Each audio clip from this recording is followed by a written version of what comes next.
పేదలందరికీ బియ్యం అందాలనే ఉద్దేశంతోనే కూటమి ప్రభుత్వం మళ్లీ రేషన్ దుకాణాల్లో పంపిణీ చేస్తుందన్నారు పూతలపట్టు ఎమ్మెల్యే మురళీమోహన్. నియోజకవర్గంలో రేషన్ పంపిణీ కార్యక్రమాన్ని ప్రారంభించారు ఆయన.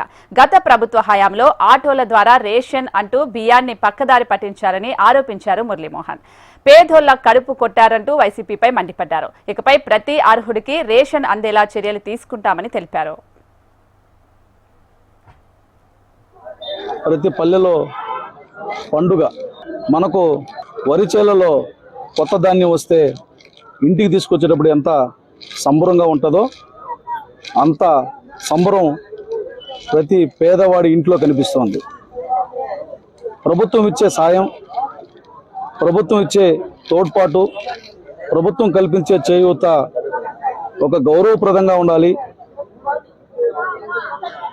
అది విలువ కలిగినటువంటి విధానంలో ఉండాలని గౌరవ ముఖ్యమంత్రి నారా చంద్రబాబు నాయుడు గారు, ఉప ముఖ్యమంత్రి పవన్ కళ్యాణ్ గారు, భారత ప్రధాని నరేంద్ర మోదీ గారు ఒక సముచితమైనటువంటి నిర్ణయాన్ని తీసుకోవడం జరిగింది.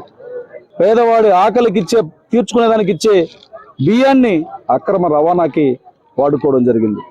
ఈ పరిస్థితుల్లో కూటమి ప్రభుత్వం అధికారంలోకి రాగానే మళ్ళీ పాత వ్యవస్థను తీసుకురావడం జరిగింది.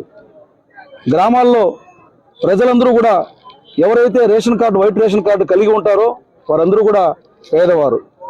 రోజువారీ ఏదో ఒక పని చేసుకుని వృత్తిని ఎంచుకున్నటువంటి వారు కాయ కష్టంతో పాటుగా ప్రభుత్వం కొంత సహకారం అందిస్తే వాళ్ళ కడుపులు మాడకుండా ఉంటాయని గతంలో నందమూరి తారక రామారావు ఏ విధంగా అయితే 2 రూపాయల కిలో బియ్యం పేరుతో పప్పు ఉప్పులతో కూడా ఇవ్వడం జరిగిందో ఆ వ్యవస్థను మళ్ళీ పునరుద్ధరించడం జరిగింది.